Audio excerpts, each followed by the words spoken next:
안녕하세요. 저는 40대의 나이의 평범한 남자입니다. 이런 사연을 적으면 손가락질 받을 수도 있겠지만 기가 막힌 사연이라 있는 그대로 적어볼게요. 저는 4년 전에 처남댁을 처음 뵙게 되었습니다. 그리고 사실 처남댁과 저와는 1년 넘게 몰래 만남을 가져오고 있네요. 일단 과거 이야기부터 시작하겠습니다. 처남은 결혼할 여자라며 우리 집에 아가씨를 한 명 데리고 왔었습니다. 그때 처남이 데려온 여자친구를 보고 아내의 눈빛이 불안하게 떨리는 것을 캐치하게 되었었죠. 처남도 그런 누나의 눈빛을 읽었는지 모르겠습니다. 저는 아내가 입양하라는 사실을 알고 있었습니다. 장모님은 결혼한 지 10년이 지나도 아이가 생기지 않자 제 아내를 입양했었고 그로부터 3년 뒤에 임신을 하게 되어 처남을 낳았다고 합니다. 어릴 적부터 둘의 사이는 누구보다 끈끈했다고 하더라고요. 아무튼 아내가 정성껏 차린 식사를 함께 하면서 처남댁이 될 여자를 조용히 바라봤습니다. 다소 곧하게 다리를 모으고 앉아서 얌전하게 식사를 하는 처남댁은 너무 순진해 보이고 예뻐 보였습니다. 하지만 어색한 시간이 조금 지나고 보니 성격은 매우 쾌활했습니다. 그 자리에서의 만남이 쉬운 자리는 아니었지만 이런저런 이야기를 나누다 보니 조금 편해진 느낌이 들었습니다. 처남댁은 제게 맥주를 따라주었고 저는 묘한 기분이 들면서 이상하게도 처남댁에게 관심이 가기 시작했습니다.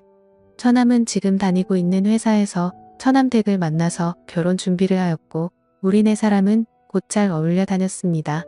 처남은 나를 매형으로 아주 좋아하고 있었고 처남댁도 아내에게 언니라고 부르며 친해지려는 노력을 하는 것이 보였습니다. 하지만 아내는 그런 처남댁을 은근히 밀어내며 촉을 세우는 것이 보이더라고요. 아내가 왠지 모르게 처남댁을 시기 질투하는 것처럼 보였습니다. 지나가는 말투로 처남댁에게 왜 그렇게 쌀쌀 맞게 대하냐고 물어봤더니 그 후로는 태도가 돌변해서 더 이상 처남댁에게 차갑게 대하지 않더라고요. 그날 이후로도 뭔가 이상한 게 느껴졌습니다. 처남과 처남댁이 결혼하기로 한 후로 아내는 굉장히 신경이 날카로워진 것이 느껴지더라고요. 자기의 사랑스러운 남동생을 그 여자에게 뺏겼다는 일종의 질투심인가 보다 하고 넘기고 싶었는데 아내는 식탁을 치우다가도 잠이 들기 전에도 멍을 때리는 모습을 보였습니다. 그러더니 어느 날은 샤워를 마치고 침대에 갔더니 아내가 이불을 뒤집어 쓰고 울고 있더라고요. 그때는 왜 그러지 싶었습니다. 이후 처남은 많은 사람들의 축복을 받으며 결혼을 올렸죠. 아내는 처남을 사랑스러운 눈빛으로 바라보며 축하해줬고 우리 아파트 단지에 처남의 신혼집을 장만했습니다. 처남댁은 형제가 없어서 그런지 우리 부부와 어울리는 것을 좋아해서 그런 결정을 내렸던 거죠. 결혼 전에 집을 알아볼 때, 혼수를 장만할 때, 집 계약을 할 때도 우리 부부와 함께하고 의지했습니다. 처남댁은 나를 보며 고모부가 너무 의지된다고 하면서 감사 표현을 하더군요. 두 남매의 관계가 수상하다고 생각이 들 때쯤 처남댁에게 전화가 걸려왔습니다. 우리 부부는 아직 아이가 없었지만 아이를 낳게 되면 처남댁이 나에게 고모부라고 부르는 것이 맞기 때문에 미리 고모부라고 호칭했습니다. 반갑게 전화를 받았고 처남댁은 나에게 할 말이 있다고 했습니다. 저는 처남 집으로 가서 얘기하면 되냐고 했더니 고모부 회사 근처에서 만나자고 했습니다. 저는 처남댁이 왜 나를 만나자고 하는지 목소리를 듣고 조금은 감이 왔습니다. 회사 옆 커피숍에서 처남댁을 만났습니다. 처남댁은 나에게 미안한 기색이 역력했습니다. 처남댁은 처남의 행동이 좀 수상하다고 하더라고요. 전화를 안 받을 때도 있고 한밤중에 누구와 통화를 할 때도 있다고 하는 것이었습니다. 처남댁은 처남에게 무슨 일이 있냐고 물어본 적이 없고 혼자 끙끙 앓다가 저를 찾아온 것이었죠. 가정생활의 불안함을 느낀 처남댁에게 알 수 없는 미묘한 감정을 느낀 나라는 놈도 참 늑대 같다는 생각이 들었습니다. 처남댁은 남편이 바람을 피운다는 사실보다 버림받을지 모른다는 불안한 마음이 더 큰 것 같았습니다. 그런 처남댁이 너무 가엽게 느껴지더라고요. 어딜 봐도 믿질 게 없는 결혼을 한 처남댁이 왜 그런 생각을 하는지 안타깝기만 했습니다. 그래서 지금 이상한 행동을 하는 건 처남인데 왜 처남댁이 더 불안해하고 겁을 먹고 있냐고 화를 냈습니다. 처남댁은 안 그래도 속상한 마음에 나를 찾아왔는데 나에게 쓴소리를 들으니 속이 상한지 눈물을 보이더군요. 처남댁은 버스 타고 집에 가겠다고 했지만 잘 달래서 제 차에 태웠습니다. 처남댁은 고모부님과 따로 만나서 털어놓으니 의지가 된다고 감사하다고 하더군요. 저는 작은 고민이라도 함께 나누고 싶다고 했습니다. 처남댁은 그런 내가 오빠같이 느껴진다며 웃어 보이는데 그 미소를 보자마자 가슴이 떨리더라고요. 그날 처남댁을 차에서 내려준 뒤 처남은 정말 못할 짓을 하고 있다고 나쁜 놈이라는 생각이 들었습니다. 그리고 얼마 후에 처남댁에 아버지가 몸이 좋지 않아 병원에 계신다는 연락을 받았고 처남댁은 급히 고향에 내려가게 된 날이었죠. 저는 회사 일이 일찍 끝나 집에 일찍 퇴근했습니다. 아내는 집에 없었고 밤중에 들어오더군요. 어디 갔다 오냐고 물었더니 평소에 늦는 사람이 웬일로 일찍 들어왔냐고 당황해하는 것이었습니다. 아내는 동생 집에서 저녁 차려주고 얘기 좀 하고 왔다고 하더라고요. 그때 나는 등이 오싹해지는 느낌이 들었습니다. 혹시 처남이 한눈 파는 상대가 내 와이프일지도 모른다는 생각이 들더라고요.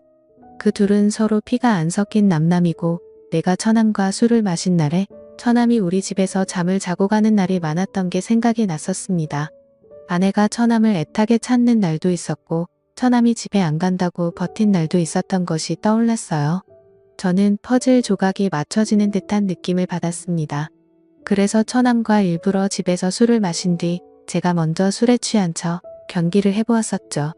처남은 집에 가지 않고 거실에서 잔다고 했고 나는 일부러 코를 골며 자는 척했습니다. 그러다가 내 숨소리가 안정되니 둘이 속닥거리는 소리가 들렸습니다.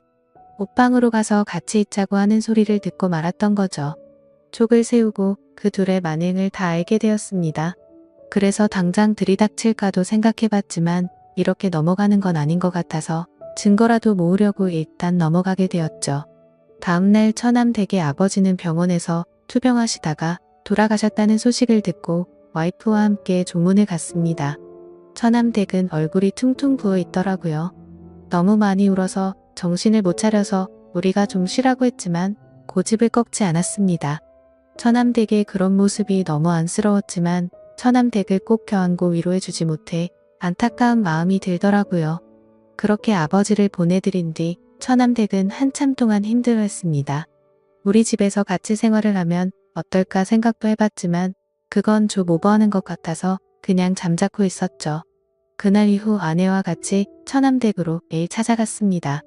아내와 처남의 불륜 증거라도 찾으려는 생각도 있었고 사실 처남 댁을 보고 싶고 위로하고 싶은 마음에 찾아갔었죠. 최대한 내색하지 않고 같이 식사를 하고 밝은 분위기를 만들었습니다. 그러던 중 하루는 넷이 모여서 해물파전을 만들어서 막걸리와 함께 먹고 있었죠. 왁자지껄한 분위기에서 처남 댁은 안정을 되찾는 듯 했습니다. 그런데 저는 아내와 처남이 서로 좋아하는 눈빛을 교환하는 것을 캐치하게 되었죠. 증거를 더 찾아야 해서 내색할 수 없었지만 이제 확실하게 알았습니다. 그리고 처남 댁이 자꾸 신경 쓰이기 시작하더군요. 저도 모르게 점점 더 처남 댁에 대한 마음이 커져갔고 도저히 참지를 못하고 어느 날 저녁에 연락을 했습니다. 처남 댁에게 알려줄 게 있는데 처남과 아내에게는 알리지 말고 조용히 만나자고 했죠. 처남 댁에게 저녁을 같이 먹자고 했고 처남 댁은 흔쾌히 알겠다고 하더군요. 우리 둘은 조용한 레스토랑에서 만났고 요즘 어떻게 지내냐고 물었습니다.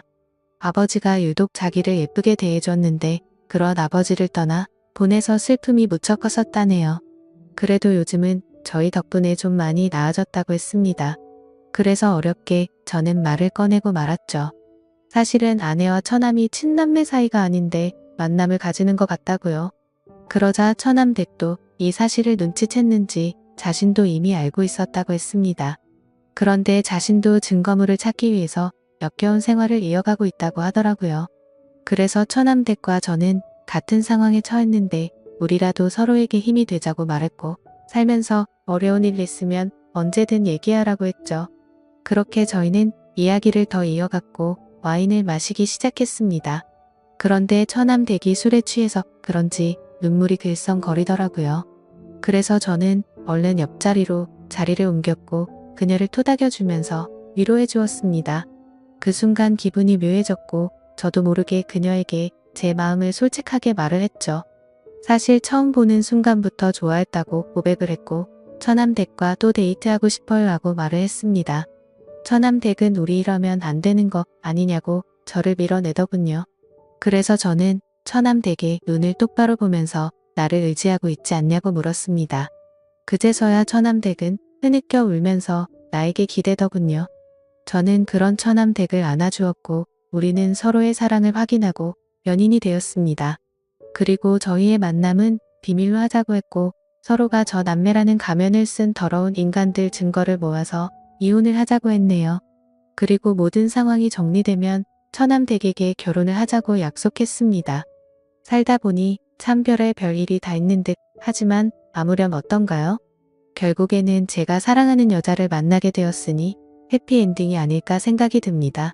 제 사연을 읽어주셔서 감사합니다.